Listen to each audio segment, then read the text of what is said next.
बोलो शंकर भगवान की जय। जय शनिदेव। दोस्तों नमस्कार, मैं शारदा शर्मा। मेरे चैनल शारदा भक्ति 2.0 पर आपका स्वागत है। धार्मिक व्रत कथा कहानी सुनने के लिए मेरे चैनल को सब्सक्राइब करें और लाभ उठाएं। दोस्तों आज हम आपके लिए लेकर आए हैं शनि त्रयोदशी प्रदोष व्रत कथा।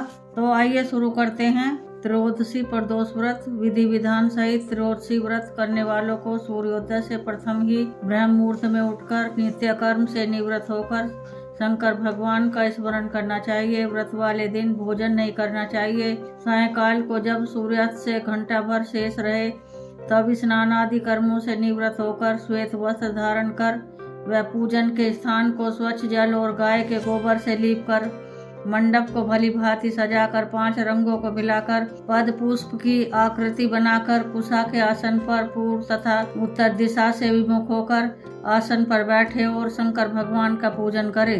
ओम नमः शिवाय इस मंत्र को पढ़कर जल चढ़ावे और ऋतुफल अर्पण करे।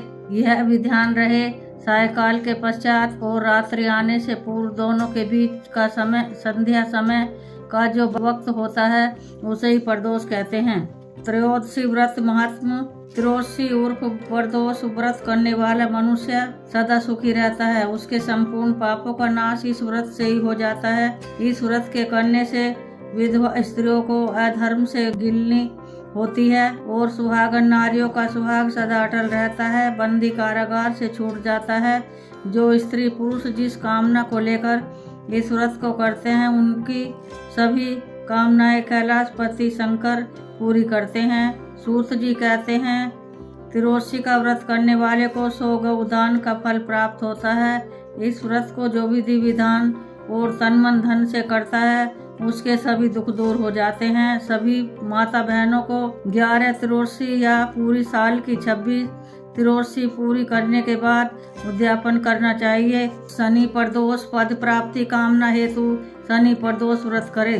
गर्गाचार्य जी ने कहा कि हे महामते, आपने शिव शंकर प्रसन्न हेतु समस्त प्रदोष व्रत का वर्णन किया।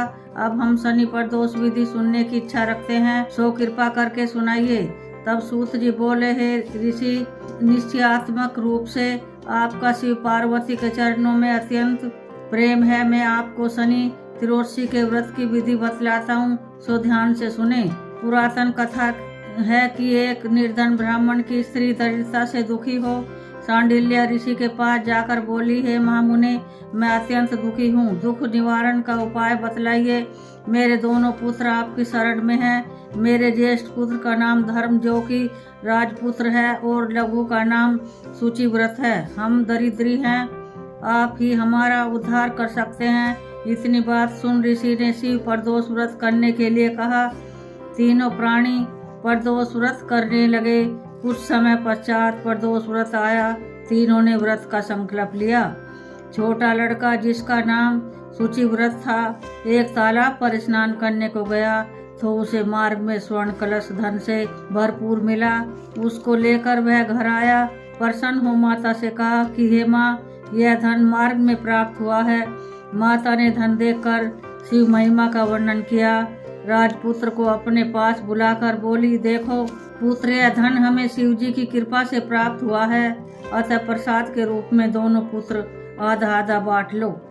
माता का वचन सुन राजपुत्र ने शिव पार्वती का ध्यान किया और बोला, पूज्य, यह धन आपके पुत्र का ही है, मैं इसका अधिकारी नहीं हूँ। मुझे शंकर भगवान और माता पार्वती जब देंगे तब लूंगा। इतना कहकर वह राजपुत्र शंकर जी की पूजा में लग गया। एक दिन दोनों भाइयों का प्रदेश भ्रमण का विचार हुआ। वहाँ अनेक गंधर्व कन्याओं को क्रीड़ा करते हुए देखा। उन्हें देख सूचिव्रत ने कहा, भैया, अब हमें इससे आगे नहीं जाना है। इतना कह सूचिव्रत उसी स्थान पर बैठ गया, परंतु राजपुत्र अकेला ही स्त्रियों के बीच में जा पहुंचा। वहाँ एक स्त्री अति सुंदरी राजकुमार को देख मोहित हो गई और राजपुत्र के पास पहुंचकर कहने लगी कि हे सखियों, इस वन के समीप ही जो दूसरा वन है, तुम वहां जाकर देखो। भांति भांति के पुष्प खिले हैं, बड़ा सुहावना समय है, उसकी शोभा देख कर आओ। मैं यहाँ बैठी हूँ। मेरे पैर में बहुत पीड़ा है। ये सुन सखी दूसरे वन में चली गई। वह सुंदर राजकुमार की ओर देखती रही। इधर राजकुमार भी कामुक दृष्टि से निहारने लगा। युवती बोली, आप कहाँ रहते हैं? वन में कैसे पधारे? किस राजा के पुत्र हैं? क्या नाम है? राजकुमार बोला, मैं विदर्भ नरेश का पुत्र हूँ। आप अपना परिचय दे। युवती बोली, मैं बिंद्रविक नामक गंधर्व की पुत्री हूँ। मेरा नाम अंशुमति है। मैंने आपकी मन स्थिति को जान लिया है कि आप मुझ पर मोहित हैं। विधाता ने हमारा तुम्हारा संयोग मिलाया है। युवती ने मोतियों का हार राजकुमार के गले में डाल दिया। राजकुमार हार स्वीकार करते हुए बोला कि हे भद्रे, मैंने आपका परमोपहार स्वीकार कर लिया है, परंतु मैं निर्धन हूँ। राजकुमार के इन वचनों को सुनकर गंधर्व कन्या बोली कि मैं जैसा कह चुकी हूँ वैसा ही करूँगी। अब आप अपने घर जाएं। इतना कहकर गंधर्व कन्या सखियों से जा मिली। घर जाकर राजकुमार ने सूची व्रत को सारा वृतांत कह सुनाया। जब तीसरा दिन आया, वह राजपुत्र सूची व्रत को लेकर उसी वन में जा पहुंचा। उसी गंधर्वराज अपनी कन्या को लेकर आ पहुंचा। इन दोनों राजकुमारों को देख आसन दे कहा कि मैं कैलाश पर गया था। वहाँ शंकर जी ने मुझसे कहा कि धर्मगुप्त नाम का राजपुत्र है, जो इस समय राज्यविहीन निर्धन है, मेरा परम भक्त है। हे गंधर्वराज, तुम उसकी सहायता करो। मैं महादेव जी की आज्ञा से इस कन्या को आपके पास लाया हूँ। आप इसका निर्वाह करें, मैं आपकी सहायता कर राजगद्दी पर बिठा दूंगा। इस प्रकार गंधर्वराज ने कन्या का विधिव्रत विवाह कर दिया। विशेष धन और सुंदर गंधर्व कन्या को पाकर राजपुत्र अति प्रसन्न हुआ। भगवान कृपा से अपने शत्रुओं का दमन करके राज्य का सुख भोगने लगा। साल का पहला शनि प्रदोष व्रत। हिंदू पंचांग के अनुसार इस साल का पहला प्रदोष व्रत 11 जनवरी 2025 को पड़ रहा है।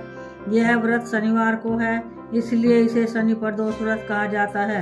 यह तिथि 11 जनवरी को सुबह 8:21 से शुरू होकर 12 जनवरी को सुबह 6:33 पर समाप्त होगी। उदया तिथि के अनुसार शनि प्रदोष व्रत 11 जनवरी को रखा जाएगा।